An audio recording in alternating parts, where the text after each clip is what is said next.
সম্প্রতি mister Trump এবং মোদির মধ্যে একটা বৈঠক হয়েছে।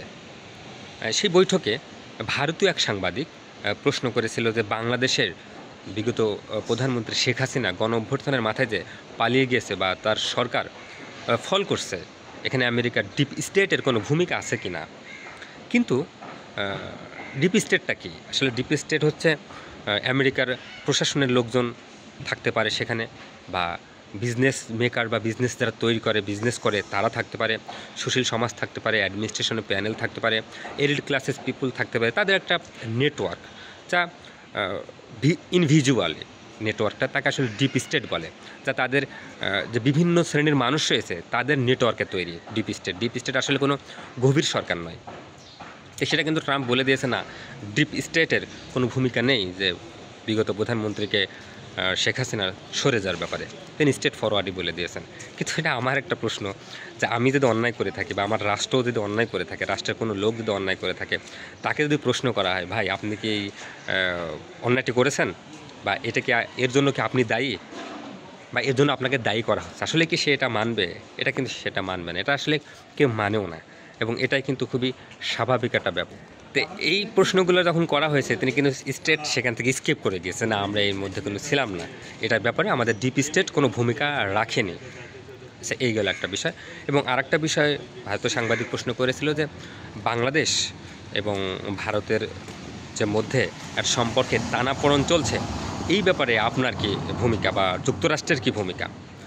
তিনি এই প্রশ্নটার উত্তর দিয়েছেন যে ইন্ডিয়া, অর্থাৎ ভারত বাংলাদেশকে শত শত বছর স্টাডি করে বা পড়াশোনা করে জানে। তিনি এটা মিস্টার ট্রাম্প এটা আসলে বলেছেন যে আমি আসলে পড়াশোনার মাধ্যমে জেনেছি যে ভারত বাংলাদেশকে স্টাডি করে বা রিসার্চ করে। তাই মিস্টার মোদি, অর্থাৎ ভারতীয় প্রেসিডেন্ট, আসলে ভালো বলতে পারবে। তিনি কিন্তু তার এই প্রশ্নের উত্তরটা না দিয়ে বিষয়টা স্কিপ করে তিনি ইউক্রেন যুদ্ধের দিকে চলে গিয়েছে। আসলে এই প্রশ্নের উত্তরটা কিন্তু তিনি ঠিকঠাকভাবে দেয়নি। এখানে আমাদের দেশের উপদেষ্টা মণ্ডলীরাও আসলে এর মধ্যে জড়ে গিয়েছে, এবং বাংলাদেশের এক পক্ষ যারা এই সরকারকে পছন্দ করে তারা বলছে না, এটা কোনো কিছুই হবে না। যারা এই সরকারের বিপক্ষে তারা বলছে যে আজকে এই সরকারের শেষ দিন, সরকারের ঘণ্টা বেজে গেছে, সরকার সরে যাবে, এই সরকার পতন হবে। বিভিন্ন ধরনের কমেন্ট আসলে ফেসবুকের মাধ্যমে ভাইরাল হয়েছে, বা ফেসবুকে মানুষ লেখালেখি করছে।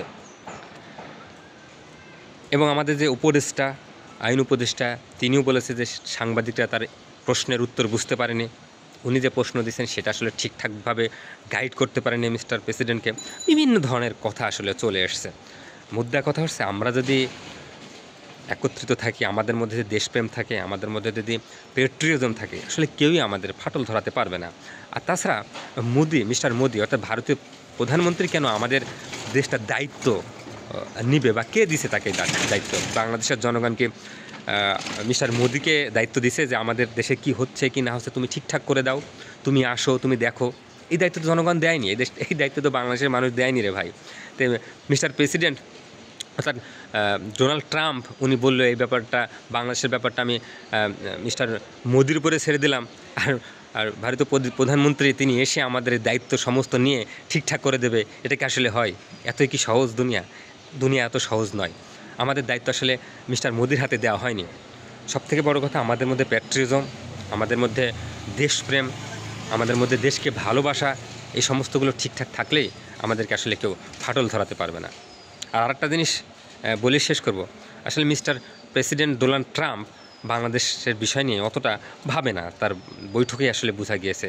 এবং কোন দেশে কী ধরনের প্রভাব বাড়ছে, আমেরিকার প্রভাব কমে গেল, সেটা নিয়ে খুব একটা ভাবে না।